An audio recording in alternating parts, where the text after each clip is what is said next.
Thank you for watching the World Community Magazine's Hour of Power Live on Facebook with your host Edward McQueen and April Garner Davis.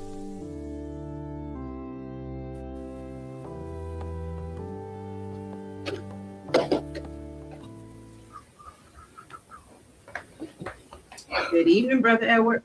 How are you doing? I'm doing great tonight. How are you doing? Happy Voters Day. Yes. Happy voting day. Early voting day. First day of early voting. Voting day, yeah. We can celebrate every other day. I don't know why we celebrate voting day. You know? So what you got for us today, April? If you well, first of all, welcome. All this, you know. Right. Well, welcome everyone to WCM Live. Good afternoon, everybody. Yes. Can you hear me? I can hear you, Brother Edward. Can everybody? Yeah. Okay. Mm-hmm. Yeah. This valuable time of the year. Normally, probably every 2 years. Sometimes it's more frequent, but that's voting. I need to ask the question: did you vote today? Someone will drop it in the comment. Question. Drop it in the comment if you voted today. Just type the word "voted" in the comment. If you voted today. Yeah. So some interesting things have been happening. I guess we can get into them later on. But regarding the voting and our capabilities and some of the new developments at the State House in South Carolina, that's becoming national news now. But some other things that were going on. April, can you kind of further take us a little further on that?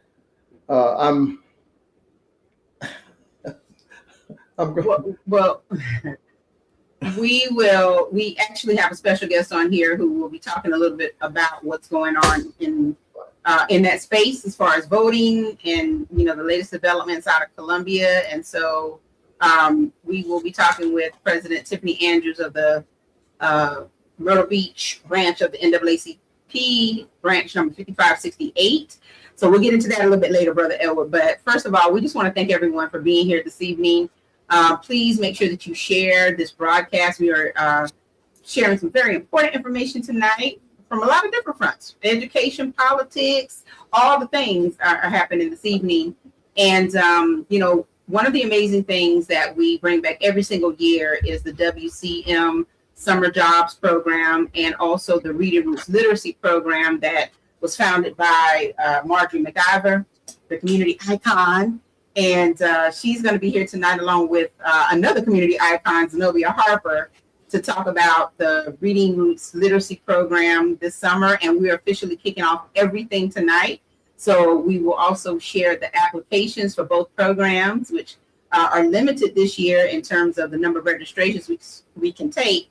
So if you are interested in enrolling your student, we have programs that that are actually designed for youth and teens, and we welcome them back every single year, and we'll talk a little bit more about that as well. So I just want to thank everyone for staying with us tonight, being with us tonight. Thank you, Regina Skeeters out of Columbia, South Carolina, and Vonda Cookie Vandross out of Columbia, South Carolina, for being with us tonight. We really do appreciate y'all. Good evening and greetings, fam. Good to see you both here with us. So we're going to start tonight with some updates from the Academy of Hope. We have Dr. Eugene Bellamy Jr. joining us, and he's going to tell us about some amazing things that are going on at the Academy of Hope. And without further ado, we have Dr. Eugene Bellamy. How are you doing? I'm great. How are you all? We're doing fine tonight. Yes. Doing great. Did you have a great day at the Academy? We had a busy day at the Academy. Great is relative, it depends on who you ask. But we had a busy day. Right. Well, first of all, thank you for everything that you're doing for the students and families at the Academy of Hope. And it's always great to have you on so that you can share with us what is actually taking place.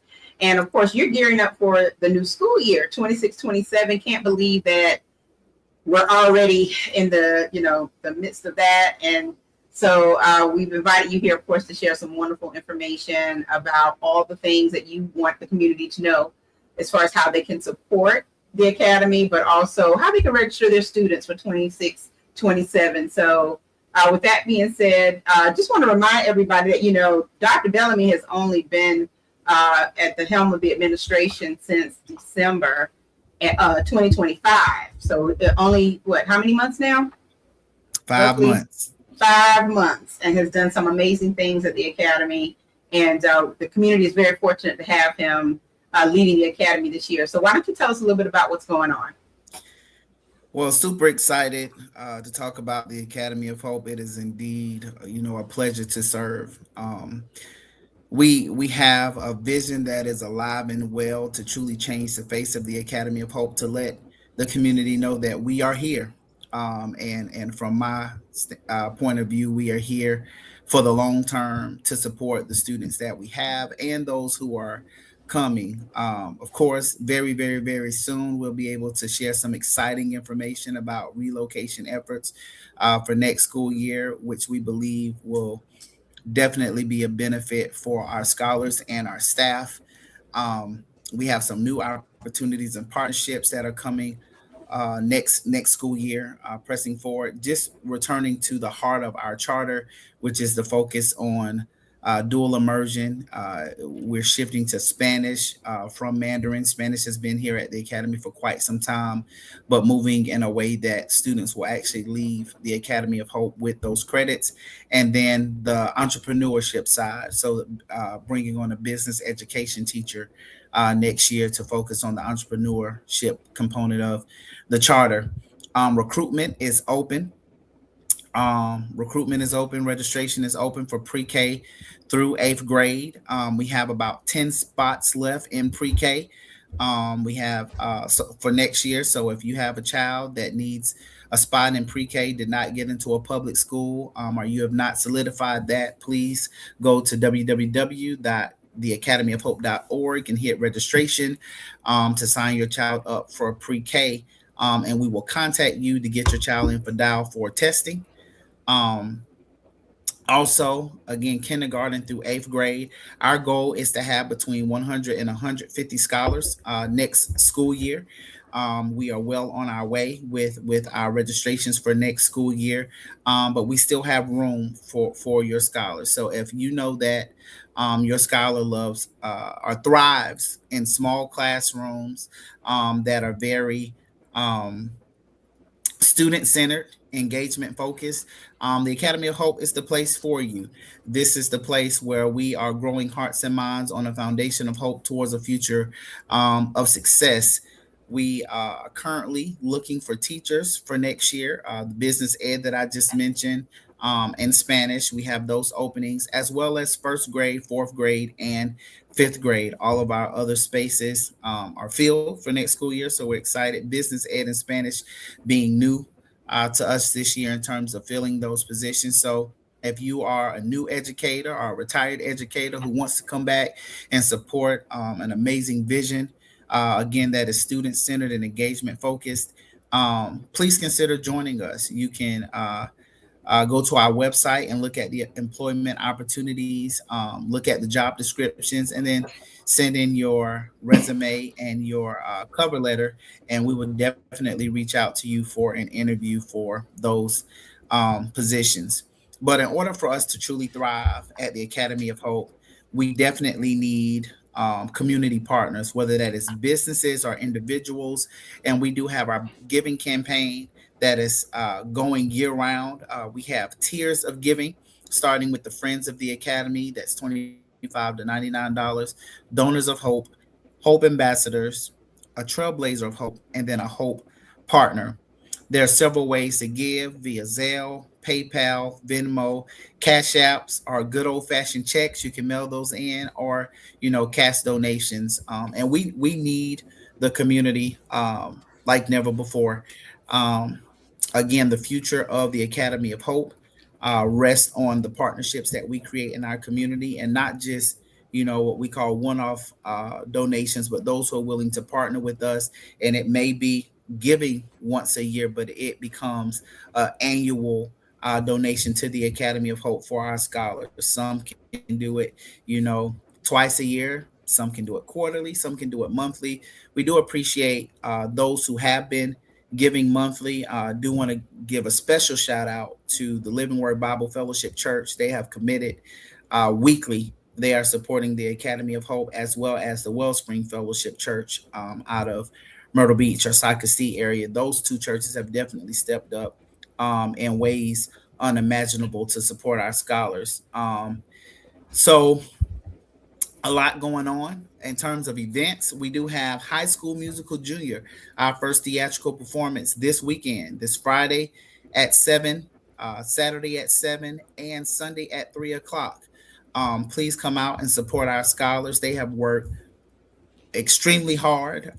We were able to get some community sponsors to pay for the licensing for this, and so we have a lot going on with our scholars. And then to culminate the year, I have been invited as the guest speaker at the Bethel AME Church Baccalaureate Program on Sunday, June 14th.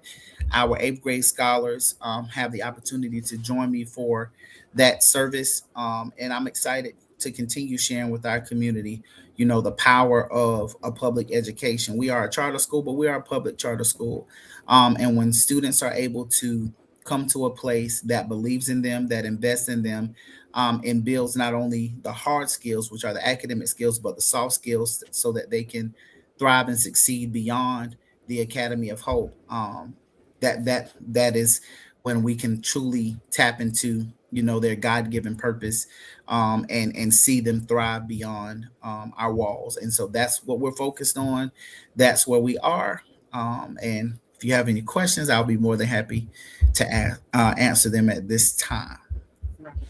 Well, thank you for that overview. I want to go back and at least show a graphic for High School Musical, because I know that the students have been working really hard. You said they've been working all year on this to prepare for this? Yes. Mm-hmm. Okay. All right. And it's open to the public. They've been working. Yeah. They've been working hard since September, but they really dug in since January. And we got the licensing. We had two community sponsors that invested in them. And so we're excited to see this. And it is our first ever show at the Academy of Hope. And we're hoping that we can continue this beyond this school year. All right. So from time to time, of course, there are meetings that are held that are actually open to the public. And we have one coming up this Thursday. So Eugene, will you talk to the public about the board meetings and any kind of special call meeting we have, and just explain that it is open to the public and how they can participate? Yeah, so our board meetings, we have worked extremely hard since I've been here to make sure that they are conducted at a time that our community and our parents can attend. We tried to do the face-to-face for a moment, and that's our end goal, but we have essentially shifted to virtual. You can log in. The information will be there for the public. We have opportunities for public comment. If there are concerns, if there are positives you want to share, you have those opportunities. You have to sign up before the meeting, and we'll definitely give you that space.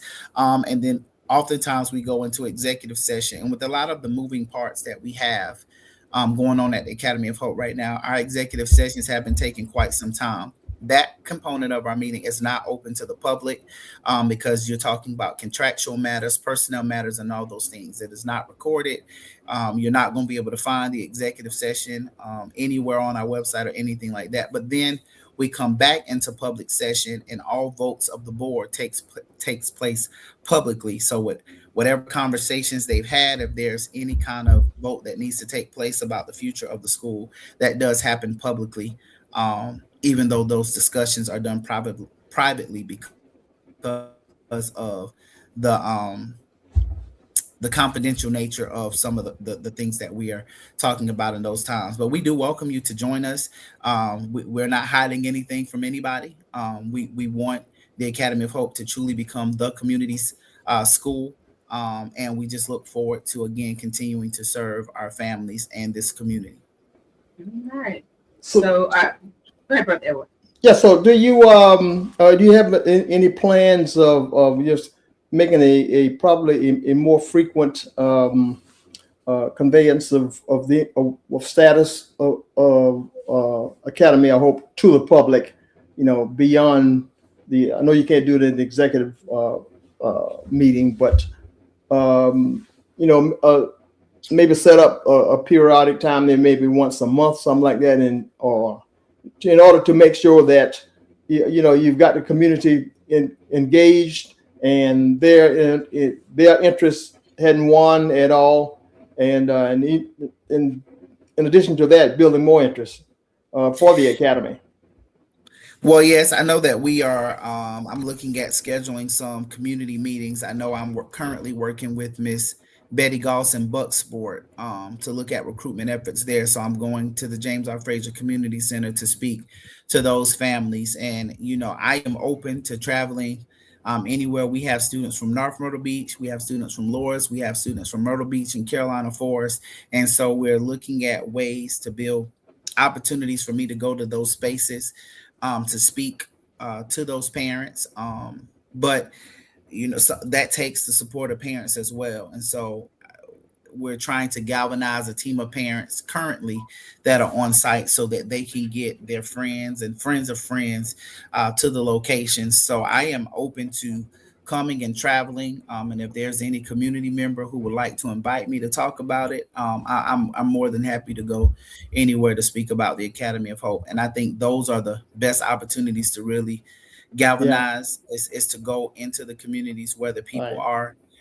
We are doing the monthly updates with our board members. I have asked that the board potentially do more frequent meetings, maybe every other week or once a week to give an update because again, we have so many moving parts. And we're grateful that April's a part of our board, but April can tell you over the last 2 weeks, we probably had 3 or 4 meetings because we're constantly doing the work. And so again, those are public meetings. They have to be public meetings. And so I know some people get frustrated because our executive sessions can go for an hour and a half, 2 hours, but it's the nature of where we are. And so we will open the meeting and go into executive session. And so it's not to waste people's time to have them wait. We just have no way of knowing how long executive session is going to last, but we do post those videos, the public portions online so that people can hear any decisions, if any, that were made as a result of those executive sessions. So the month between the monthly meetings and again, the invites to come. And then as we are working in the background to schedule meetings in communities, I am definitely trying to get the message out again, that the Academy of Hope is alive and well. Good. Fantastic. Yeah. So, well, Eugene, we certainly do appreciate everything that you're doing along with Ms. Deborah Heath at the school and the dedicated teachers who are all about education and making sure that your students are ready. You recently had an 8th grade dinner cruise because your 8th graders are about to say goodbye to the academy, and talk a little bit about what that experience was like with those students. I was actually shocked because they really, really, really enjoyed it. We took them on the Barefoot Queen along the Intercoastal Waterway. Originally, we were going to do a formal, and they asked me to allow the 6th and 7th graders to come because the classes are so small. And then after speaking later, they were like, well, no, we want something that just focuses on us. And I said, well, what about a dinner cruise? And they took the bait on that. But I can say that our scholars know way more music than I do, all the way back to Elvis and all those people. The staff there really enjoyed them. They looked amazing. They smiled the entire time. It was just an awesome time to be with them and to celebrate them and their accomplishment.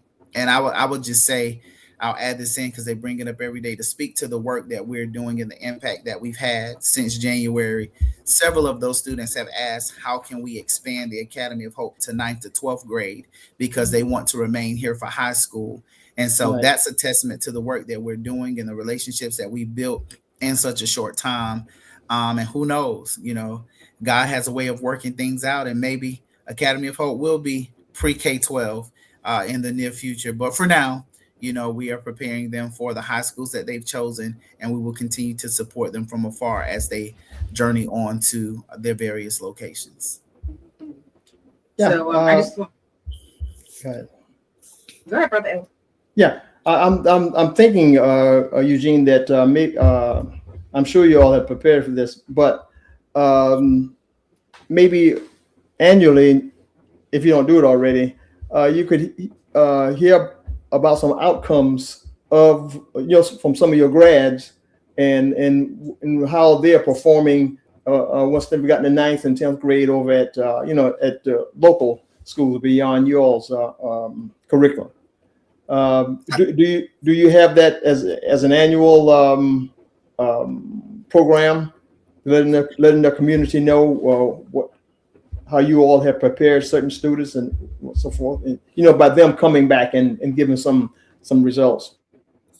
Yes, I've invited our current eighth graders. I've heard that prior to my arrival, they invited previous students who left the Academy of Hope back to the promotional ceremony. Because I just lacked that information at this time. We did not highlight that, but we do plan to continue those efforts in inviting those students back and potentially doing some video artifacts of the power of the academy, how prepared they felt. And so a year from now, bringing some of those students back and letting them give the testimony about their successes, again, in their various locations. Because I think of the 10 eighth graders we have, they'll be at 6 different high schools in Horry County. So they are going all over the place. And so it'll be great to hear those successes and Yeah, allow them to yeah, share. absolutely. All right. Well, Dr. Bellamy, we really appreciate your time tonight. And we just want to show the website. It is theacademyofhope.org. And if you go to the site, you'll know you're in the right place. If you see this at the top, the Eagle mascot, which of course the students adopted this year. Yes. Yes, they adopted this year as their new mascot. If you're interested in registering your child pre-K through 8th grade, you can go to the registration page and see some great information here about how to register the student and why the Academy of Hope is a good choice for your students. Once you have registered, you will be contacted by the school and they will share more information with you in preparation for the new school year. As Dr. Bellamy stated, also donations are critical to the success of the school and sustainability of the school. So you can visit the donate page and find out why giving matters, and also see the challenge that we have out to everyone and ways that you can give. And if you ever want to just, talk to Dr. Bellamy, he is always open to a phone call or an email invitation. Is always extended. Like he says, he doesn't mind connecting with the public. And again, the school is really fortunate to have you there. And so is there anything you want to say before you depart? Any shout outs you want to give or anything like that? I always give a shout out to the best community on this side of heaven, the Bucksport community. It is where I was born and bred. Great people do come out of Bucksport. And again, just giving a shout out to our staff and our scholars here, our parents and our families. It has been a transition, transitioning mid-year. But I'm excited again about the things that are to come and the future of our school. One last plug: on June 5th, that's next Friday, on June 5th, we do have our family field day, but we're inviting our community out. We're using this as a fundraising opportunity. So we will have some concessions. We will have some food trucks out here, but we just want our community to come out and celebrate our scholars with us in an amazing way. We're doing an old school field day. We'll have sack race and baton relay and egg on spoon relay. So it's going to be an amazing time behind the school next Friday. So we invite everybody out to come join us for that event. And I know that our scholars will be excited to see you. Field day. Here's the information. Yes, the information about the field day. And Dr. Bellamy, you're going to have ribbons. I know I used to love field day because we have our first, second, third, and fourth place. And we have our houses. So I'm glad April shared the flyer. So we broke our students up into houses. Look up Ron Clark Academy. We started our houses this year. So Revere is the best house. That is the house that I am a part of as principal. But we also have the other houses: Altruismo, Amistad, and Isabindi. And our students, instead of competing by grades, they're actually competing by house. So each house is comprised of pre-K through 8th grade students plus faculty and staff members. So everybody in the building was assigned a house, and so we will all be out there competing across the board. And so we're excited because we're just excited. That's all I can say. The students have embraced the houses. They have the chance that they have for each house, and they're extremely competitive. But I'm more competitive than them all, so we already know which house is going to come out on top next Friday. All right, that sounds like a plan. Tiffany Andrews, of course, will be up in a minute, and she says she's always down for the set. Tell her to come. We're going to see you next Friday then, President Andrews. Come on. We're going to see you Friday. Awesome. And Vonda Vandross will be on the page to share. It was shared earlier in the month, but yeah, we will reshare it so that everyone can, help us to get the word out about the field day. This is awesome. All right. Well, thank you so much, Dr. Bellamy. We know you're very busy and trying to wrap up a very long day, so we appreciate you stopping by. And of course, anytime you want to stop by and give us an update about the Academy, I hope you are always welcome. Thank y'all. Yeah, so but we're always anxious to hear that. Mm-hmm. So before you go, we'll have some exciting information very, very, very soon. Very soon, Brother Edward. I know what you're looking for, but as soon as I can announce it, I will definitely announce it. So again, we have the registration is now open, enrolling students pre-K through 8th grade. And of course, if you're looking for small class sizes, unique learning environment, a supportive community, the Academy of Hope is definitely the charter school that you want to select for your child for the 26-27 school year.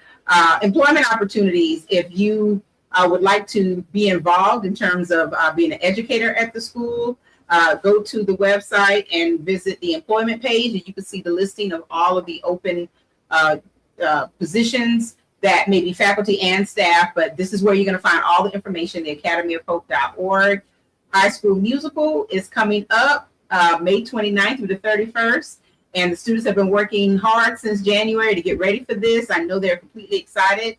The community is invited to attend. Tickets are $10 for adults, $7 for kids, and AOH students will pay $5. Any children under 3 are free, and snacks will be available. So it's a great family night. Why don't you make plans to come out and watch High School Musical? And then, of course, Dr. Bellamy talked about ways to give and support. You can find this information on the website as well. And then Sunday, June 14th, he will be at Bethel AME Church for Promotion Sunday, where they will celebrate the 2026 graduates and grade promotion. So go out and on Sunday, June 14th, listen to what Dr. Bellamy has to say. I promise you will be inspired. There's one more question. Can we get a booth space for voter registration? I'm sure Conway NAACP may be interested. That's not bad. That actually introduces the students to civics as well. Absolutely. Yeah. Absolutely. Yeah, and if possible, idea. President Andrews, I'm not sure if it still exists, but if possible, can we have the student ballot so that the students can have the experience to vote, and we can post those results prior to them leaving for the year, because we do want them to get used to being involved in their civic duty and right prior to them reaching the age where they can actually exercise it. So that would be awesome. Yes. Yeah, that is awesome. All right. Okay. Well, thank you, Dr. Bellamy. We're going to let you go. Have a great evening, and we'll talk to you soon. All right. Take care. All right. Okay. So now we're going to bring on President Tiffany Andrews of the Myrtle Beach branch of the NAACP, 5568. Hello. This evening. Hey, how are you? Busy day. I hope you're bringing good news. Yes, it's always good news. And I dropped a fact in one of, I don't know if it was on our page or your page, but we got information in this afternoon that, and this is just an estimate that per 1 o'clock today, South Carolina had over 32,000 votes. So we knew last night, we were on a conference called the NAACP South Carolina State Conference, that our goal was to drive early voting, and that for today, the opening day of voting, we wanted tens of thousands of votes. And I think we reached that benchmark. So that is excellent news, Brother Edwards. Yeah. Oh, okay. Waiting on that, man. I tell you. Mhm. Go ahead and make my day. So I am glad that Dr. Bellamy offered, said it would be okay. And I'm looking forward to working with both PACs, and that stands for political action chairs, right? To make sure that we're able to be a useful tool, not just for the community, but also for our young up and coming voters. Because as you all know, the Civil Rights Act, it started with the youth. So it's not about us old folks. We want to make sure we create that synergy with the young voters and the younger voters. Yeah. We're already tasked with making sure that we're drawing a line for the folks to vote, the young adults that will be voting, for the next presidential election. So that sweet spot age would probably be around age 16. So it's important that they understand civics while the Constitution still exists. We still have our Bill of Rights, and our rights were definitely protected today. And we're just so very, very happy. Mhm. So, Tiffany, I know that you were busy encouraging people to get up, get out and vote. You also were encouraging people to make sure that they were mindful as they were, going to their voter site. And as a part of what you do with the NAACP, you're trying to make sure that there's integrity in the voting. And so I think it's wonderful that there's, a presence there, but also prior to that, the NAACP local branches have done a great job of trying to educate the voters, because we find that is where really a lot of the challenges exist in, understanding how to vote, when to vote, who to vote for, and all the things. And even as of today, there was still plenty of questions about who they should, who people should vote for or what they should think about. And so just real quick, explain to our viewers, those who haven't voted yet, especially, but even those who may be encouraging others to vote, why is it important to educate yourself on the candidate platforms before you get to the polls? Well, this time, whenever there's a primary, you always have so many people to vote for, right? But what we also noticed with our branch, that because it was such upheaval over the last 2 weeks since May 15th, even down to when we, obviously Myrtle Beach has the Memorial Weekend Bike Fest. Do you know there was people that were not sure if voting was happening on Tuesday? So that era of chaos was constant, which is why it was so vital that we share it with the community. And we just didn't use social media because everybody isn't on it. But we had PSAs, work with local churches, Divine Nines to say, hey, we still do vote on starting Tuesday. But here's a caveat. Unlike previous years, there's only 7 locations for early voting. And I find it interesting that, the hours are shorter, from 8:30 to 5 o'clock. There's no early morning before you go to work. There's nothing in the evening, right? So now, along with the anxiety of when do I go and vote or what locations, it's not your same location. So we share the 7 locations, but it's also important to know, now I can't, because we're nonpartisan, right? We can't tell you who to vote for. But one of the things I always say, and I'm going to stand 10 toes down in it, we support those that support civil rights. If you don't support civil rights, you do not deserve our vote. So when our House of Representatives, our senators were casting those votes for redistricting, right? We were noticing who was hitting what when it came for casting votes. All of us were tuning in. There was a handy dandy app called South Carolina Legislator, free for Google and for iPhones. And you can watch things live. So when it came time to it, the South Carolina State NAACP gave a laundry list of everyone that's running. And to make it very easy, and I will just say anyone who's interested, please reach out to the Myrtle Beach branch of the NAACP or Conway NAACP. I provided President Floyd and his team with it. We have a list, right, of all of the offices, positions that you can, that folks are running for, either for re-election or a party that's running against them. Now, in your primaries, folks, in your primaries, you're only going to be voting Republican or Democrat or Republican. Even though we have some forward party folks, there's something called the Green Party. Did not know about that, right? Libertarian, but you're only voting those ways right now. When it comes to the general election, I always tell people, I suggest that never vote a straight party, because there may be someone that's affiliated with another party that you think is, you're like, oh, I like what they said. So when you vote that straight ticket, you're given the opportunity to go back and edit it. It may be someone in the forward party you want. It may be someone with that United Citizens. See, that was something, right? United Citizens. Mm-hmm. Yeah. So it may be some of those candidates that you want to add to your ballot. Now, this race, there are so many people running that even with the Democratic Party and Republican Party, you see so many different oppositions. So, like, for example, I'm looking right now with the Board of Education, right? Mm-hmm. Board of Education now lists different districts, but there is, goodness, in District 3, there's 4. District 3, there's 4. District 10, there's 3 that are running on the same party. So you're having to decide, like, which of the ones do you want. Now, the easiest way to determine who's the right person to vote for, know what I say? If you haven't seen them at a town hall, right? Or you haven't seen them at a stump meeting, I want you to start looking at who they're standing next to in the postcards that come to your house. If that person is not in tandem with your livelihood, your family livelihood, making sure quality health care is provided along the state, making sure that in the era of education, dollars are going to be able to make it to Horry County schools. Anything that affects your life, this is the time to make your voice count. And that's why we're saying now, rise and roll to the polls. Rise and roll to the polls, Brother Edward. Absolutely. I'm going to have to copyright that. Brother That's Edward, right. help me get that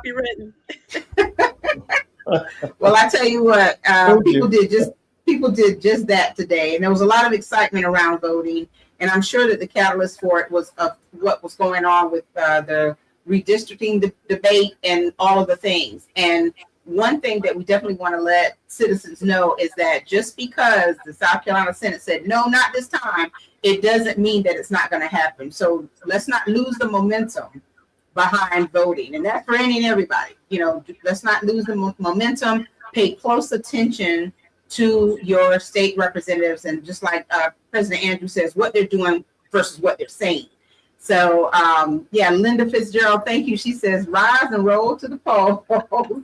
And that's exactly what we want people to continue to do. So early voting started today, and it ends when?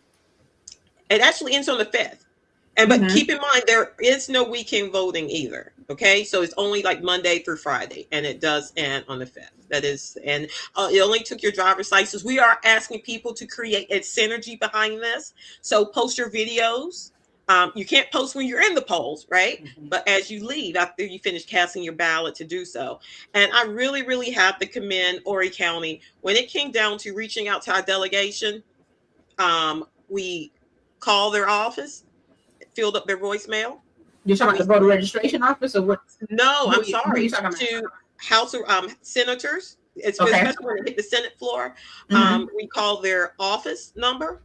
We sent emails, and we sent text messages. Because see, the last thing you all want is for our delegation, whether it's the House of Representatives or the senators, it doesn't matter, or your congressman, to say, well, we never heard from our constituents.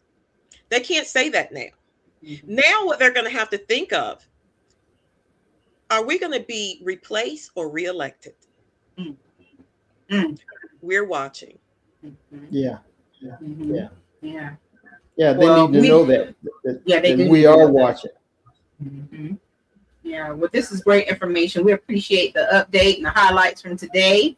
and I'm sure that you all will continue to work. And you have also started to work alongside Reverend Kenneth Floyd for the Conway branch. And so we're looking forward to seeing some wonderful things come out of Conway as well. And certainly have a great playbook that's been developed. And 5568 is always doing amazing things. So Tiffany, I'm gonna give you the opportunity. Do you want to send a special thanks or shout out to anybody as well? Well, what I really wanted to shout out all of Horry County, and please, please, please, Divine Nine, Masonic, so from the Shriners, the Mason, Eastern Stars, social organizations like Jack and Jill, 100 Black Men. If you have not heard from either my political action people or Conway's political action people, please, please reach out to us, because we have already been given a directive to work with you, so we're not duplicating effort. We have a very solid playbook. We're even bridging the gaps there's a interfaith organization this time that we're working with. So we are here to make sure that everyone has voter education, is able to get to the polls. Now, don't get twisted if you don't see us at your church. Now, we still do NAACP Sundays, right? However, when you're going to the church, it's kind of like you're preaching to the choir. They're already going to come out and vote, but we really want to make sure that the churches may help us with the phone banks, or will help us with transportation to those polls, especially when it comes to the general election time. So thank you, 5568. Thank you, 5509. I appreciate each and every one of you. And guys, we're going to have a very, very powerful turnout this year. And I'm looking forward to us really shaking up the apple cart to form a more perfect union. There you go. Tiffany, there is one question that I want to bring to the screen. If you can touch on it just for a moment. Priscilla Fuller asks, please explain what redistricting is and the importance to the community. Oh boy. So there were some maps floating around, and redistricting actually occurs every 10 years. It goes to the floor for discussion every 10 years. But what they do, they base it off of the census. And right now, that's one of the reasons why it was going to have a hard time passing, because no one had the new census numbers. So now some folks thought that Clyburn was going to lose his seat, right? There was still going to be a 7 congressional district. 6. We're in 7, Horry County 7, Clyburn is 6.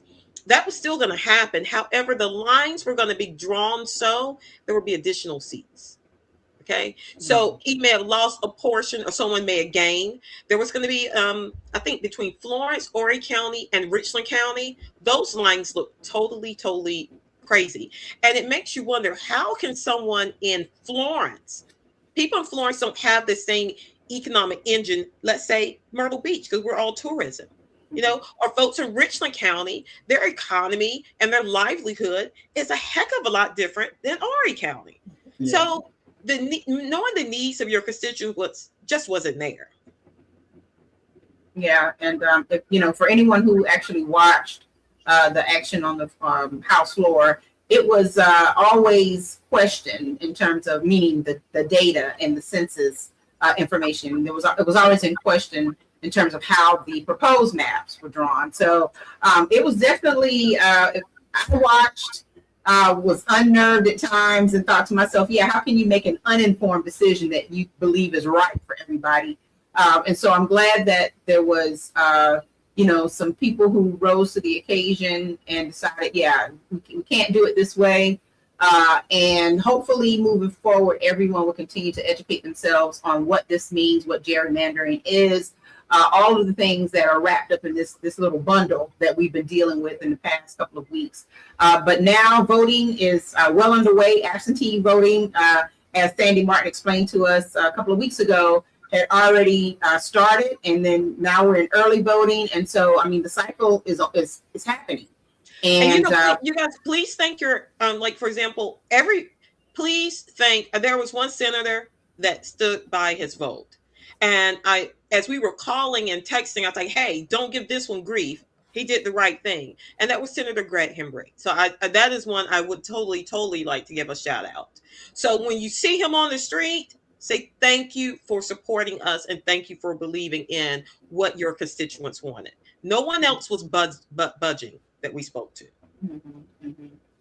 And just want to remind everyone, NAACP is nonpartisan. And so when it comes down to these kinds of discussions, they're willing to have discussions on both sides. It's the willingness of the members of the parties to come to the table and have the discussions with the NAACP. And so, but thank you for the push that you always are, in favor of and advocacy for every single time there is an election. Souls to the polls and everything else as it has evolved over time. And we just appreciate all of the hard work that you and your team with 5568 and eventually, and now if people don't know, Tiffany is it regional coordinator for the NAACP? Did I give the title correct? Yeah, that's it. Three counties, Horry, Dillon, Marion County. Yes, Horry, Dillon, and Marion. So great work's going to come out of those 3 counties. And we just want to say thank you so much for everything you've done. And just continue to drive people to the polls. Like Linda Fitzgerald says, the power is with the people. So and I'm glad that Miss Fuller is on because Ms. Fuller, we have to do a voter. We have to help the kids learn how to vote. So I'm going to relinquish that to y'all, but I'll be able to help in any way possible. I think I kind of signed you guys up for something. Oh, I think Dr. Bellamy signed them up, actually. He was like, yeah, come on, So that's great, though. That's great. Introduce it to them early. Yes, so they have plenty of time to really get it and understand. So thank you so much, Tiffany. We appreciate you tonight. Thank you. It was a pleasure. And rise and roll to the polls. Rise and roll to the polls. Got it. Thank you. Thank you, Tiffany. Thank you very much. All right. Thank you. So, Brother Edward, I tell you what, 2 great leaders from the community talking about some things that are impacting our community right now, real time, things going on in education, things going on in politics. And you know what's interesting about both of those guests? They actually helped us with a great segue into why it's important to have summer programs like the summer jobs program and the reading roots literacy program, because those are our opportunities to actually, bring the young people to an understanding of their history and why it's important for them to, have an inkling of an idea. And that, eventually will grow the more we work with them. But, have an inkling of an idea of what is happening in society right now and how it will impact them present day and in the future. And it starts with understanding the history, because if you don't have the backstory, meaning if you don't know where you've been, you probably don't know where you're going, or it'll be harder to get there.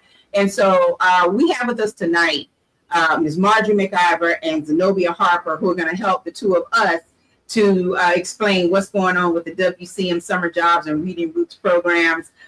Look at the icon. She's ready. She's been smiling the whole time. Yeah. Just couldn't hold her back. I couldn't hold her back, man. I tell you. I'm wired. Yes. So thank you both for joining us tonight. We really do appreciate you. And, another year is here, Ms. McIver. Another year of summer literacy, Brother Edward, another year of summer jobs. And it's just amazing how fast time has flown by. Working with all of the students year in and year out. If you think about all of the books that they've read, the activities they've been involved in, and that they've completed, all of the field trips, the exposure and experiences that they've had, this is the ultimate enrichment for any student for the summer. But more importantly, again, it is the start of their education on a lot of different things, history, civics, you name it. And so it never ends. And that's a great thing, because that means that we'll always have these programs, hopefully, to help us with that type of advocacy. So, Brother Edward, do you want to start with summer jobs, or do we want to kick it off with reading roots? Yeah. Let me do that. First of all, I just want to let the audience know just a little bit of background on the innovation of the summer jobs program, which began last year, and you brought in your great mind, April, of showing a different strategy and that worked out so successfully. The students, the youth, had the opportunity to be exposed to different, not just curriculum, but employable situations at the hospitals, at institutions, the lighting, and just different areas, lawyers' offices. I was impressed, and the word on the street was that they were impressed too. So I felt good about that, and I think it's worth continuing on for this year. And thank you, April, for your innovation, your thoughts. That's why always two heads are better than one. It's always good to have, somebody like who we gonna bring on, Miss McIver, and Zenobia. Zenobia always comes up with something, even though she likes to stick to Gullah stuff, but she'll bring it on.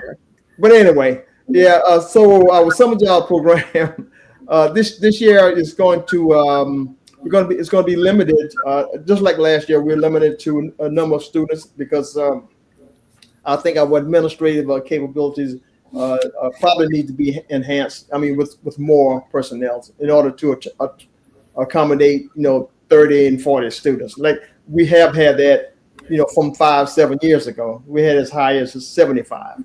So, but we're going to we're limited to 20, and so to the people who are viewers, please start off early, and you're going to start off with the kickoff program.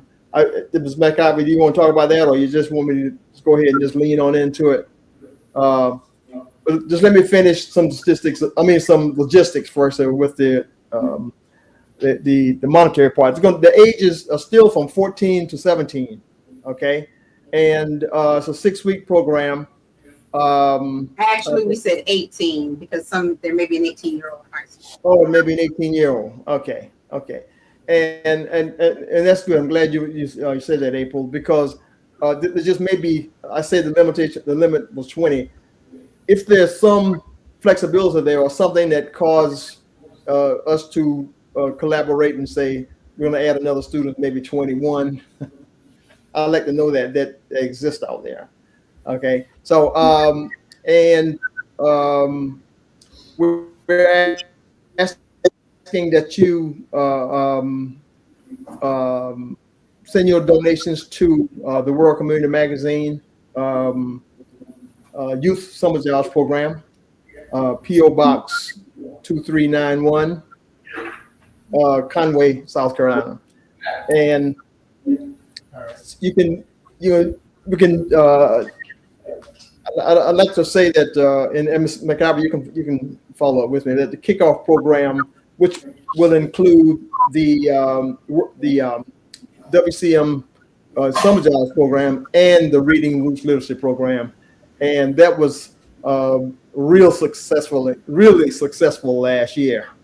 We had a number of speakers. I think Ms. McIver had gotten us to go to the to appear at the library, Conway Library, and I think it was right. Ms. McIver, you coordinated that, I believe, and it was just fantastic. So this year we are talking about having a kickoff at the Riverton Complex. That's Saturday, June 20th, and that's at the former Whittemore Park Middle School, 1808 Roof Street. Okay, so. And that is in conjunction with Horry County Adult Education and Etta. Etta Green Carter, and we want to thank her especially for allowing us to do the kickoff and the closing events with Horry County Adult Education, and she of course will also share in the experience with the students this summer. Yeah, I was going to let Ms. McIver elaborate on that, but now I just want to give you some information as to who you can call for this. As last year with Mrs. Janelle Falk, she's still the treasurer, and you can call my numbers 202-460-1390 or April. Why don't you drop that in the Yeah, and I'll make a banner for it. Yeah. And yeah, so let's right. kind of shift over to Ms. McIver to talk about the Reading Roots Literacy Program. And by that time, I'll be able to put the numbers and all the other information up for the summer job. So we'll come back to that. Okay, I'll do that. There was something else I wanted to. I wanted to talk about the stipend that we were going to offer, but that will also be in the on the website, I believe. Okay. Yeah. Okay. Yeah. Okay. All right. So, Ms. McIver, let's do that. Let's deal with the some literacy reading. Well, it seems as though we just completed last summer's Reading Roots summer literacy program.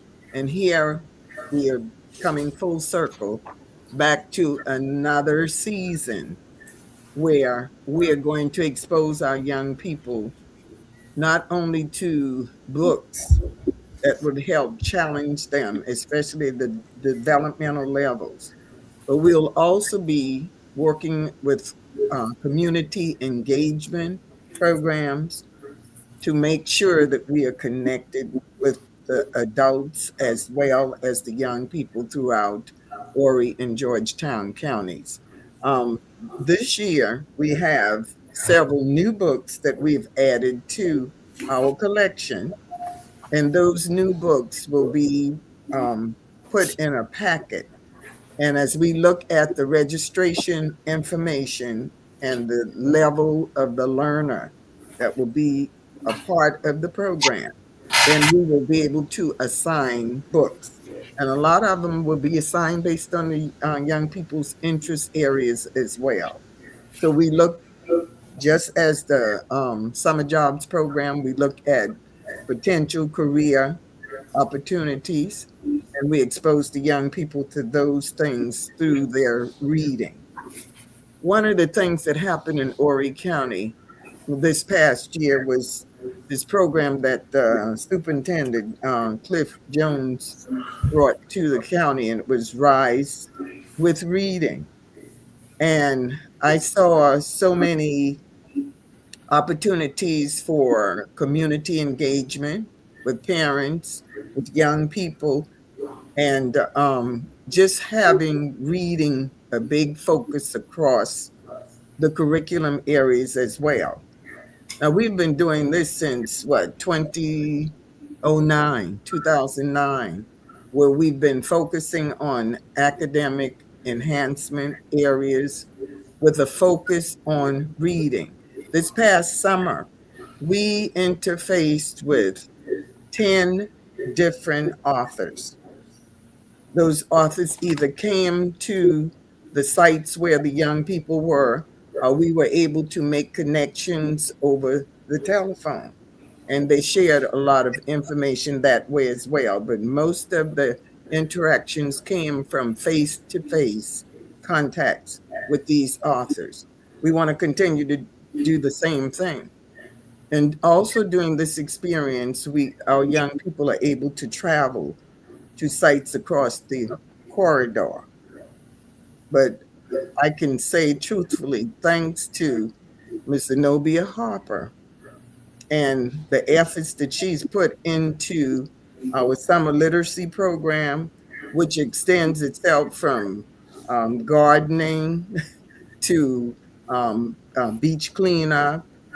We are exposing our young people to a lot of things in the environment that's going to help them with healthy lifestyles. And so I'm going to defer one of these programs to Ms. Harper. It's an initiative that she's kind of pulled together. It's called Create Youth Initiative.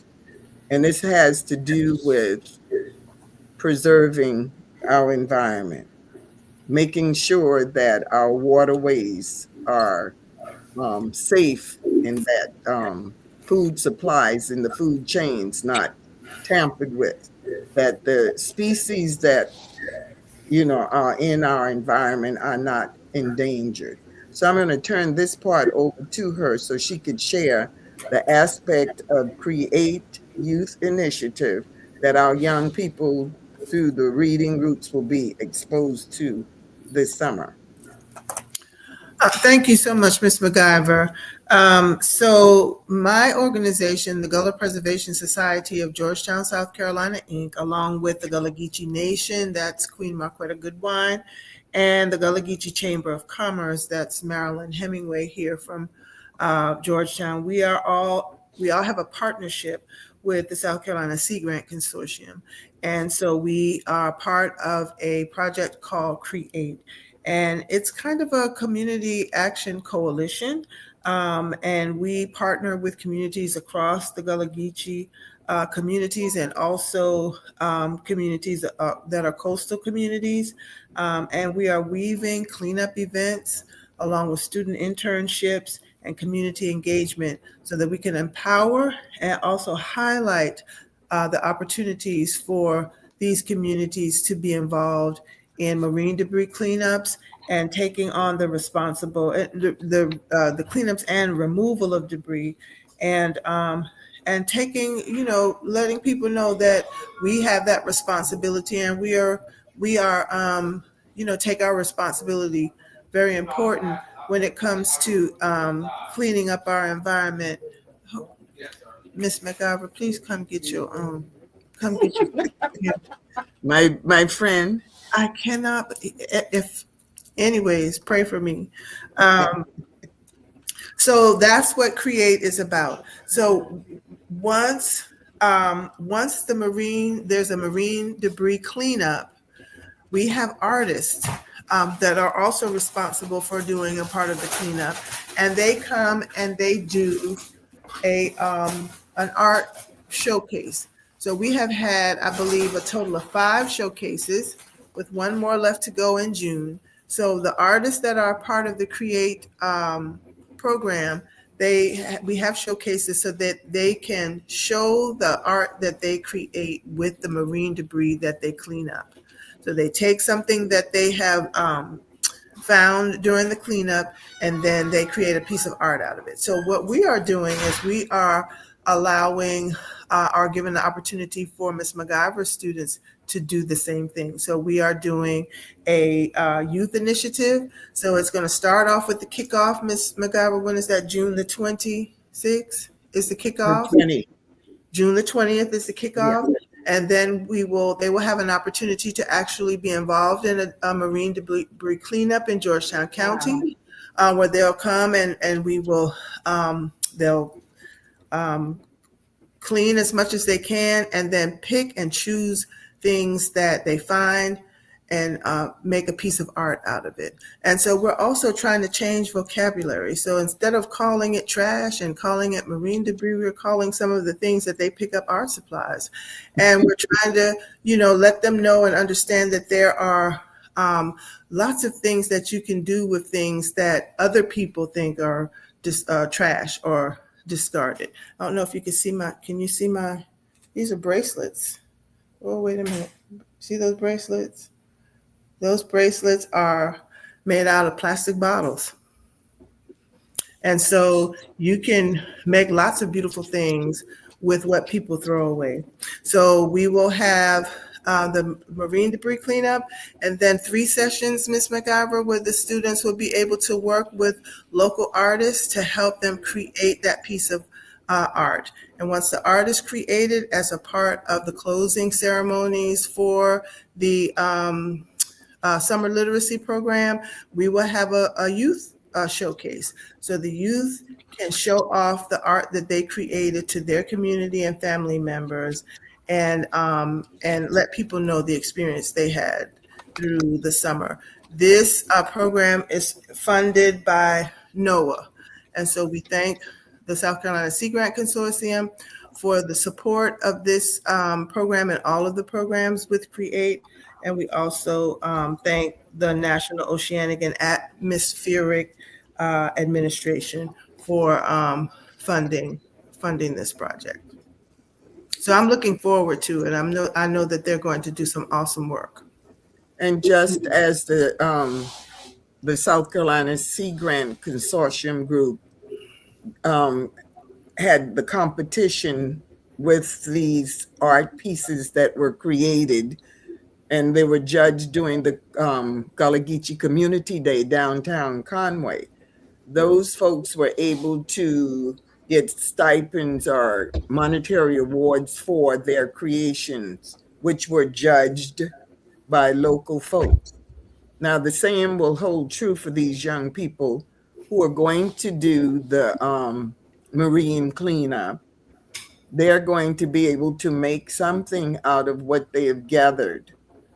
And once they've done that, the art showcase will be on display, and they will be voted on and judged.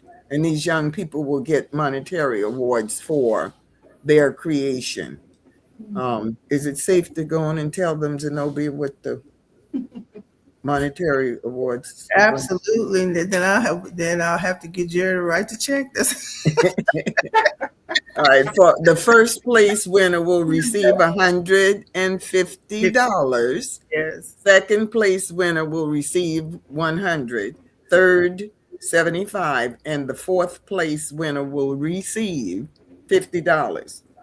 Every one of those students that are participating in this endeavor and this venture, they will receive $25. So now this is in addition to what they earned doing the Reading Roots literacy program.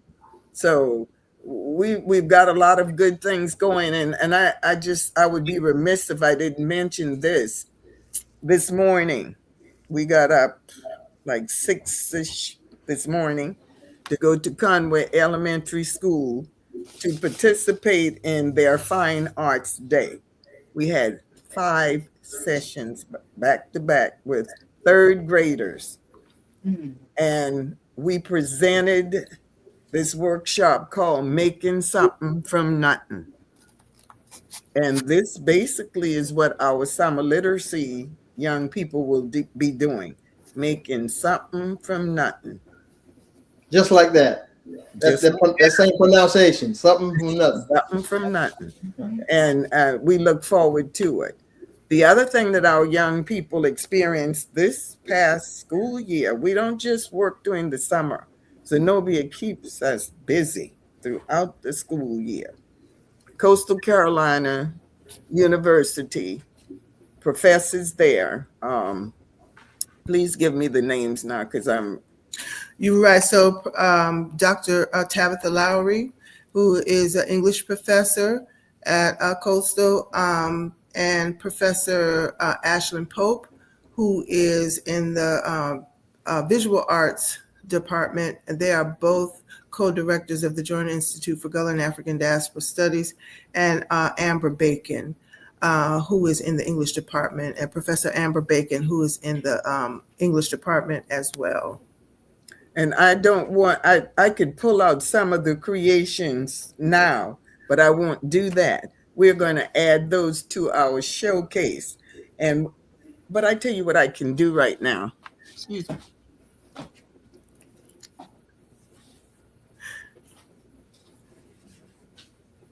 A part of the creation had to do with the I Am project. These students were able to look at themselves, looking at all of their strengths, and they were able to capture it, not just a visual portion, but they were able to write. And they met with an author, a poet at Coastal, who worked through some activities with them. And they came out with the final project that had to do with who they really are and the visualization of I am. Now, I don't like to have kids to do things and I'm not a part of it. So this is mine right now. Ah. Can you see this? Yes, we can see it. Lady Atlas. You should have love it. Love it. Love it. Love it. So love this will this kids have already mounted theirs on poster, but mine will be mounted along with my poem. The young people were asked also to jot down things adjectives that describe themselves. And then they came up with some writing, and they turned the writing into poems. Those poems will be mounted on their posters this summer.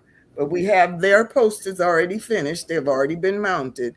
They just now have to write their poems on those poster boards. So we are continuously exposing our young people to activities and programs that would help to strengthen not just the literacy aspect of it, but that will also enhance the community engagement piece.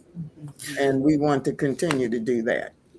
So the students were able to meet with renowned poet. His name is a renowned poet. His name is Gary Jackson, and he came and he worked with not only our students, but he worked with Coastal Carolina students as well. And I would really like to say this about the students, Ms. MacGyver. To write about yourself is a very brave thing to do. They're not writing to be to receive a grade. They're not writing to be assessed. And that's what when most of our children write, that's what they're writing for, to get a grade or to be assessed. But in this particular case, they were writing about themselves, for themselves. And it was it's a very brave thing to do. And so Lady Atlas was just wonderful in giving them the confidence that they needed in order to feel comfortable enough with people that they really didn't know, and to really expose themselves to their own selves and write about themselves. It really is a powerful exercise that I believe more of our children should be involved in. Mm-hmm. And April, you should have seen Miss MacGyver get on that floor to take that pose and making us all feel bad. I'm sure she did. None of us can get on the floor with our knees. We watching her take pictures in that pose so she could get just the right picture that she needed. Zenobia, does she need help getting off the floor? Not that much, honey. Okay, so that's it right there. She's and plenty of it. But I'm telling you, but it was a wonderful, wonderful experience. And it also exposed the young professors, Miss Amber and Dr. Lowry and Professor Ashland, to the community. It really helped them understand the value and the worth of them getting off the campus sometimes and going into the community and teaching and exposing young people and preparing them for the college experience. Right. And we had two of the coastal sessions here at my house. And I mean, we just had a wonderful time. We just ate till we couldn't eat anymore, and, continued the work where the students were able to complete their project. Mm-hmm. And they completed the poem. So now all they have to do is mount it when we start the literacy Reading Roots program this summer. I do want to give kudos to several persons who helped us. They help us throughout the year. And that's Miss Valerie Bannister, Gwen Alston, and Pam Jones. They work with the young people every summer. And, of course, Miss Harper. And then we've had guest speakers to come on program. What we did this past summer, we had those young people either who were scholarship recipients or who were graduates of our literacy program in the past. Folks like Layla Bromell came out and spoke to the young people, and she may have spoken more than one session with them, but shared her college experiences, and even sang to the kids. Beautiful voice. Mm-hmm. I had all of my grandchildren who came visiting this past summer. They came through and each had a session. We had the baseball player, Mr. Andrew Sands, who was so charismatic with the kids. And I mean, it was an eye-opener for me to see Andrew interfacing with these young people. And somebody asked him, one of the young men asked him about his baseball and that he was interested, and asked him did he have a baseball. Andrew went to his duffel bag, got a baseball out of his duffel bag, autographed it, Wow. and presented it to that young man. And then, of course, another young man wanted it. He said, hold it. I can't give away all my balls. But he made sure that young person who initially asked for one was able to get it. We had the two medical students that came through Miss, gosh, my grandchildren. I better not let them know I'm kind of fishing for them. Layla, Aaliyah, and Logan Abria. They also shared with the young people. Now, this year, we're going to have one of our returning authors to come back, Denal Wilma. He's the one that was the author of the little book called The Good Book, and it helped to teach character building. Well, he has written several other books, and the new book that he has this year, I think it's one that we'll all be pleased with, having our young people exposed to, and it's called The Unbreakable Book. And it's full of characters, not just characters, figures that our young people need to be exposed to, and they need to be kept in the forefront. People like Coretta Scott King, he's written about that. Of course, you have the Obamas that are featured in the book as well. So we want to expose them to that. And then, of course, Dr. McIver has 2 books out. So the second one, the first one will be used for the very emerging readers and those that are looking at just being introduced to careers. And the second one, Community Helper, is one that will benefit some emerging readers. And then I just got this book. Is Tiffany Andrews still on? She's already exited, but I will make her aware that you shared this. Yes, we've got this book. And we also have another one coming, Viola Davis story called Finding Me. I read that. So parents, if you don't have it, please get that book. Her life story is one that we, need to kind of, I guess, know about. And then, of course, we have A Bright Side. Who's that author? That author is Cassandra Chestnut Campbell, and it's a book about her dad, Reverend Lonnie B. Chestnut Sr., my fam. Right. And people want to know, well, why would you expose the kids to this particular book? Mm-hmm. Listen to me. When I got to the end of that book about Reverend Chestnut, the tears were coming, and people know I just don't cry. The tears came. So the first thing I did was to go to the telephone and call Cassandra to ask to speak to Reverend Chestnut. And I have shared with everybody, have bought several of the books, have gone and gotten books for other people. So I would encourage every household to try to get that book. First of all, it's probably one of the best love stories that I have ever read. Now, call a love story? It's love family. Yeah, Edward, not that kind of love story, but love family story. And to see how this 96-year-old man overcame so many different obstacles. I'm telling you, I recommend that book to everybody. It's a wonder that he's alive today and so vibrant in continuing some of his passions. So get that book, because the kids will be exposed to it to some extent. And I'm understanding that the Viola Davis story has some, pieces in there that of obstacles that she had to overcome. Mm-hmm. So we are looking at resiliency, teaching that in our children. And I think some of these books that we are adding to our collection will do just that. Okay. Well, kudos to you, Ms. McIver. You put so much energy in these things and having such a result like that. And that I take to heart how you mentioned the people who assisted you, and including Zenobia. And I've seen Zenobia over there doing your garden, and you were in the house. Yeah, we've got okra planted right now, so I'm just Zenobia was waiting outside.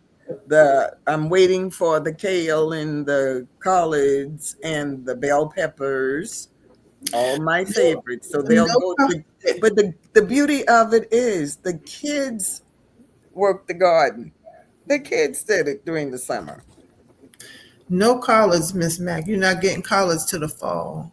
Well, I'm gonna get it. You'll get You're gonna get them. you'll get plenty of bell peppers. Yeah. And Now, what again, we've got a committee of people, and I would be remiss if I didn't call these folks. Of Yeah. course, the World Community Magazine that continues to support us, Miss April Garner Davis, who she does all of our PRs, the flyers, the social media contacts, and I mean, she's our spokesperson. Okay. And then, of course, I mentioned Miss Gwen Alston, who's been with our, they call it Camp Rainbow, since 2009. And after COVID, that's why we changed to the summer literacy. And then Miss Joella McQueen, who sometimes we refer to her as our historian, because she does a lot of research and brings a lot of work to me. Yeah. So she does a lot of that and helps with the book selections. Yeah. Of course, Miss Zenobia Harper, who we have here, she helps with the CCU connection, field trips to different places, our garden, as you said, anything dealing with the Gullah Geechee corridor, our travels as well. And I talked to Mr. Cecil Williams, I think a couple of nights ago, trying to find out when the date of the opening of the Civil Rights Museum will take place in Orangeburg. And they've got some glitches there, but he's thinking that maybe within the next month and a half to 2 months that he may be able to open. So again, if you have not been to that South Carolina Civil Rights Museum, founded by Mr. Cecil Williams and his wife, and I think his sister, they helped to pull all of that together. It is something to behold. Things that took place in South Carolina that some of us would probably never even dream that existed. But he's got the artifacts and he's got the history in that museum. Then, of course, my lovely daughter, Hannah McIver, she helps us with a lot of the selection of the books for the young people in early childhood or elementary level learners, emerging learners. And then Miss Tanya Pickett, who helps us with a lot of the resource materials that we need. And of course, the opportunities that these young people have for going into high school, the guidance piece of it. She helps us with that. And then Miss April Floyd Brown, she was a middle school coordinator, so she helps with that level of the learner. Marlo Frazier and her husband, Michael Frazier, they come with a wealth of resources, and Michael is a historian, so he brings a lot of history to us. As a matter of fact, this book on Jim Clyburn was gifted to me this week by Michael Frazier, so I thank him for that. And of course, again, Miss Pam Jones, and at Coastal Carolina University, Miss Allie Crandall. And we have a host of sponsors that we will be able to share with you as we continue this summer journey. I can't begin to tell you how much Coastal Carolina University has been involved with our young people. We've been involved with them and the Joyner Institute. So it's just been a pleasure all year long working with them. Zenobia. Yeah, that's what we're here for, to connect and to promote Gullah Geechee communities and people and culture. And I would also like to just again thank all of the partners of Create, Ms. Marilyn Hemingway with the Gullah Geechee Chamber of Commerce, Queen Marquetta Goodwine with the Gullah Geechee Nation, and Matt Gorstein, who is with the South Carolina Sea Grant Consortium for making this possible for us to work with the young people with this particular program. So thanks to all of them. And registration is up, April. You want to share with that? Yes, ma'am. So we are pleased to announce and to show that the registration forms are now available for both programs. When you visit the WCMagazine.net website, as a matter of fact, the URL is WCMagazine.net Summer Literacy Program. You can go to the Summer 2026 Youth Programs, and you'll see that there are two tabs, one for the Youth Employment course and the other for the Literacy Program. And you just click on the one that you're interested in. If you're interested in both, you can sign up for both. But this is the page for the Reading Roots Summer Literacy Program. Of course, it has a little bit of information about what this program is all about and the participant requirements. And then if you scroll down, you'll find the list of books that will be featured this year. And also this list is comprised of local and nationally known authors. So as Ms. McIver explained a few minutes ago, a great assortment of literary works for all ages. If you'll click on the Let's Go button, it will take you to the registration form. And please make sure that you complete the registration form in its entirety. Answer every question that's required. If the question doesn't apply to you, just put not applicable or NA in the blank. But we need the information on all of the students and the parents so that we will be best prepared for the kickoff event, which is going to be Saturday, June 20th at Horry County Adult Education, located at Rivertown Complex in Conway. And we'd like to thank, of course, Etta Carter for being our business collaborator this year for the kickoff and the closing events. You can also access the Summer Jobs Program form on the same website. Just click on that tab. And here's some pictures from last year's summer job participants. I mean, they had a wide variety of experiences. There's the Shepherd's Table, Thomas Jackson at Mercedes-Benz of Myrtle Beach. There was Home and Healthcare, the Conway Medical Center. And then these students, if you can see these pictures, were actually given the opportunity to talk to some veterinarians as they aspire to become veterinarians themselves. And so we will continue to offer those types of experiences in this particular employment course. Again, it is 6 weeks, and over the first 5 weeks, there will be an introduction to what we're going to do, followed by 4 weeks of Zoom lessons. And we will cover a variety of topics to help students prepare for employment, but also to give them some life skills that they should think about and also strengthen along the way. When they are done with the Zoom courses, they will then go into a summer internship, if you want to call it that, with an employer or a business that actually aligns with their career aspirations. And so that's the really important part of the Summer Jobs Program for this year, as last year was the first time we tried this, as Brother Edward explained earlier. We want to make sure that the students who are in this program get a taste or a glimpse into what their future career goal looks like. And so we find out that information, we create a program that's based on their career aspirations. They learn some great information along the way, and then they get to go out and experience either job shadowing or day in the life, or, as you can see, there was a lot of hands-on activities that were going on. So there are actually some working with these employers as well. And so part of our program is to foster those relationships with businesses and organizations around the area. And if you have a business or organization and would love to participate as a site for the students to actually come out and see what you do, as an entrepreneur or even as a corporate business, just let us know, and we will add you to the list of people who are interested in doing it this year. And so here are all the program requirements. Again, if you are 14 to 18 and in high school, you can participate in this program. The class is limited to 20 students. You'll learn important job-related topics such as dressing for success, time management, financial literacy, you name it. We've got a number of things that we will be covering with the students.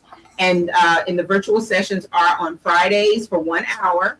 And then they will receive an assignment that they will go to sometime in August. And we will tell you more about that later at the kickoff. The first course begins on June 26th. And then each week after that, with the exception of the week of July the 4th, students will participate in the Zoom sessions. And then in August, go to their summer internship sites. And then we have our closing ceremony in August as well. Participants will receive a certificate of completion and a monetary award at the end of the program, just in time for school. And so, again, if you are interested, go to the website, WCMagazine.net. If you're interested in enrolling your student or students, please complete one form per student. There are families who are participating, but we need a registration form for each student. And if you'll just click on the buttons, you will be taken to the actual registration form where you can complete all the information. For the summer jobs program, once we receive your registration, I will contact our registrants to give you more information about the employment course and the program. For the Reading Roots Summer Literacy Program, Ms. McIver will actually reach out to you to confirm your registration. And again, we'd like to thank our proud supporters, including Horry County Adult Education. And so, I'm always excited to be a part of this program. And I think that, our introduction of the employability course last summer was a game changer. And it really and truly enlightened a lot of students and gave them insight into what they believe they want to do as a career following. And, the wonderful thing about it is that it does give them a glimpse. And so if they were doubtful or they just, wanted more information, they certainly had the opportunity to get that. And it was great to hear that a lot of students solidified their career choices by just having, a job shadowing or the ability to tour a medical facility or work in a veterinary hospital. I mean, it was just wonderful last year. And so we'd like to thank those business partners, and we certainly will be circling back based on the interest of the students. And that's why it's important for you to fill out those forms to let us know so that we can be sure to match them with a career site that they aspire to be a part of. And so, Brother Edward.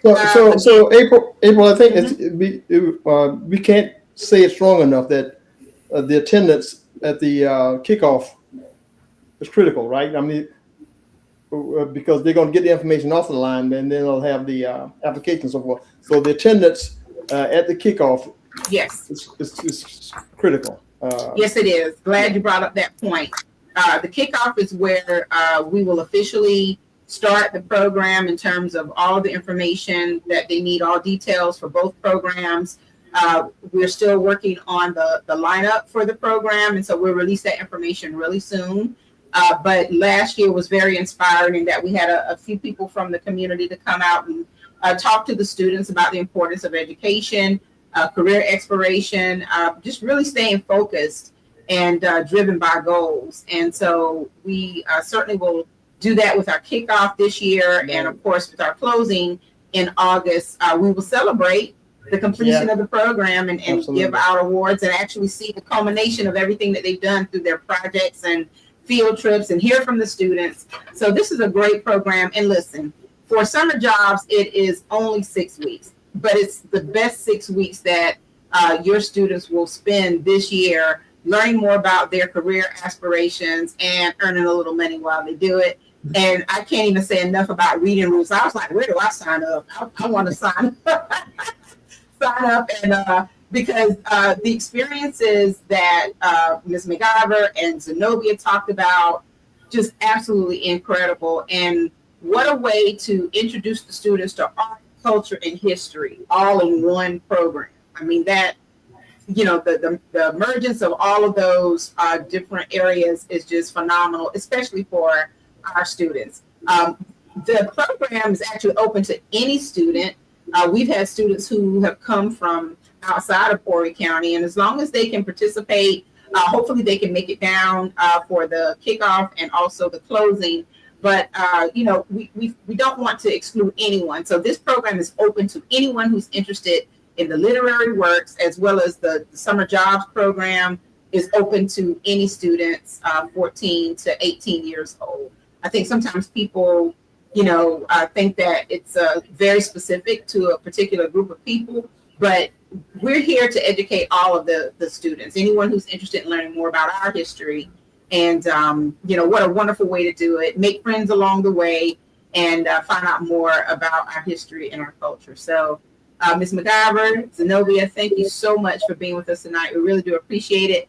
And I'm going to put back on the screen a couple of banners. If you want to donate to the Summer Jobs Program or even the Summer Reading Programs, you can send donations to the WCM Summer Jobs at P.O. Box 2391, Conway, South Carolina, 29528.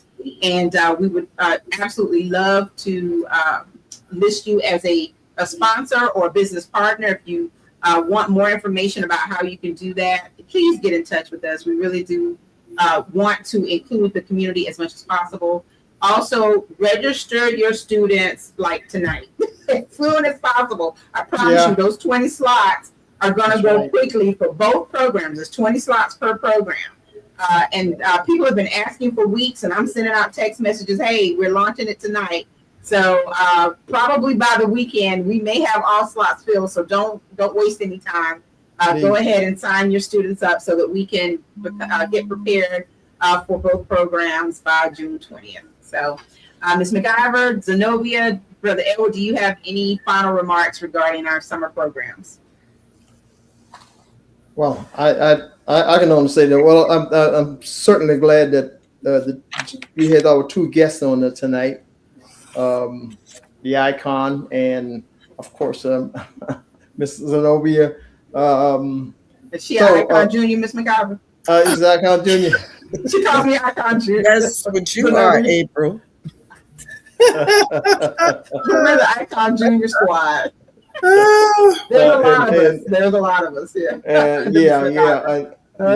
Yeah, absolutely. And Ms. McIver, just before I forget, and Zenobia also, your gardening program. There's this young man, Joshua. Was that his name? Jordan.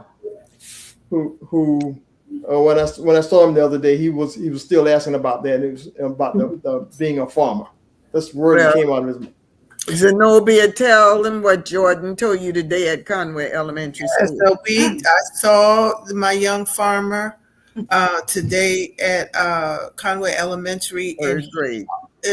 He's a third grader, and he came up and let me know that he got squash in the ground. He's got watermelon in the ground. So he's getting his stuff together. I did not get a watermelon last year from him, but I told him I'm getting my watermelon this year now. I know that's right. I definitely got to get mine. Yeah, no, but you got to get yours after I get mine. I'm getting my watermelon this year. And Farmer Jordan, he's been doing this since what age, Miss McIver? I think it was 6? Five or six. Yeah, 5 or 6 years old. Mm-hmm. He's doing his thing. You can imagine by the time he gets 10 or 11, I mean, he's going to have that knowledge. Okay, about the growth of, and we also have, before I get off, I don't even want to leave them out. Abdul Mustafa, he has his garden out there. I mean, his farm or whatever he calls it, and he's going to be working with us as well. And awesome. Gloria Brown, that family coming from the Hickman clan. Yeah, the Hickman clan. Involved with Hickman.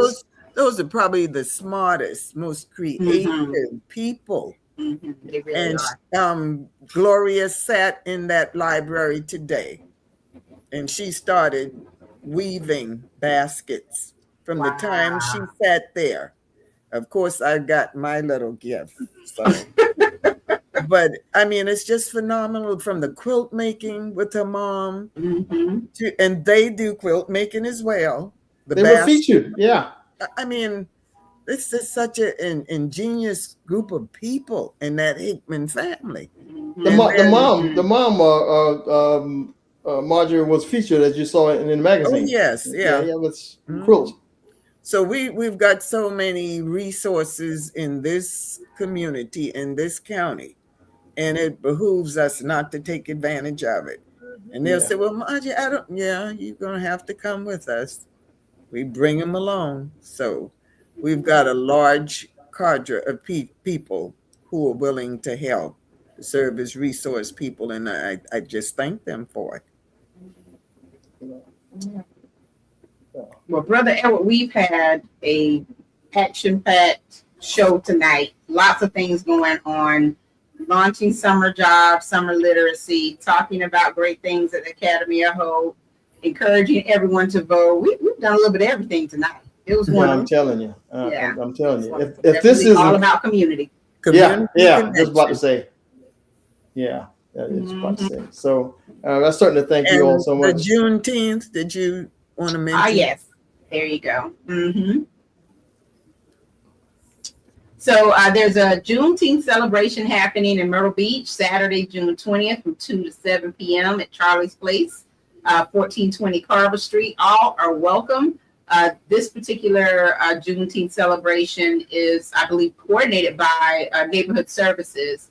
If you would like to be a part of this, as far as vendor space, please contact April Johnson for vendor space information at 843-918-1061. And it looks like they have an excellent lineup. They've got 100 Grand Band, Painted Man, the Conway High School Gold Smooth Drum Line, Coastal High Dance Team, the Myrtle Beach Middle Dance Team, and they probably have, look, as they say, food, family fun, and music. It's going to be a great time. Right. And we have asked everyone to let us know about Juneteenth celebrations all over the area. So if you're coordinating the Juneteenth celebration and you're ready to promote it, if you know of a Juneteenth celebration, send us the flyers, and we'll certainly make mention during our announcements in the shows to come. So thank you, Ms. McIver, for sharing this flyer with us tonight. And Ms. Cookie Goins, Cookie Canty,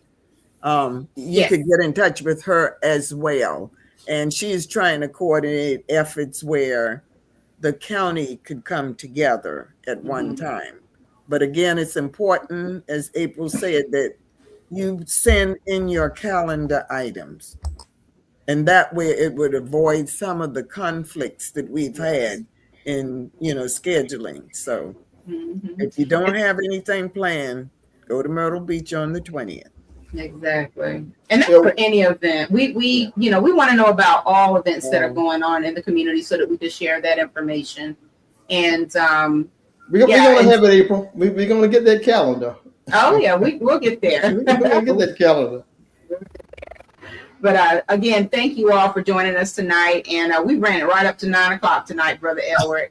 And I think, but I think we can go a little longer. The guests are saying, the audience members are saying it was great information, and it really was. So we just want to thank everyone and tune in again next week. I don't know who the guests will be for next week, but we're working on that. Yeah, we're working on something. Yeah, we'll get the announcement out really the push comes to shove, we just bring Ms. McIver back and thank you for tonight. We had a long day. This was a 24-hour day. Well, we hope you get some good rest tonight. And thank you, Zenobia, as always, for being here. Yeah, absolutely. Yeah, thank you all for being the outreach to community. I appreciate you much. You're welcome. All right, Brother Edward, we're going to sign off. Yeah, Godspeed. Thank you all so much. Take care. Take care, everybody. Thank you for watching the World Community Magazine's Hour of Power Live on Facebook.